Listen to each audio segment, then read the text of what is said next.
সেই সময় চাপার গোপাল তো মরেনি, অচেতন হয়েছিল, অজ্ঞান হয়েছিল। যখনই আগুন জ্বালাবে চিতাতে সেই সময় এইভাবে নড়ে উঠেছে। আর ওরা দেখতে পেয়েছে, আরে কি ব্যাপার, এ মরা ঝুঁকছে কেন, লড়ছে কেন, এরকম নড়ছে কেন? আরে ওরাই ভূত এসে গেছে এখানে, ভাগো ভূত এসে গেছে, ভাগো, আরে ভূত চলে এসছে, বাঁচাও বাঁচাও আমাদের। চিৎকার করছে কালুয়া হরিয়া।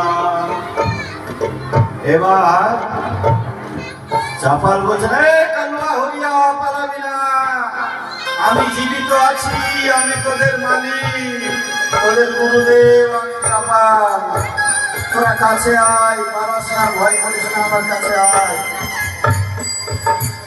কাছে তারা আবার ফিরে আসলেন।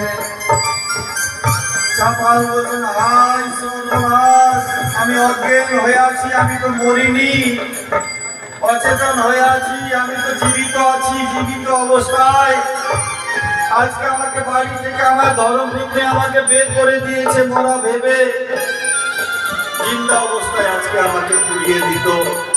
ভগবানের অশেষ কৃপা, আজকে ঠিক সময় আমার জ্ঞান ফিরেছে, না হলে তো আমাকে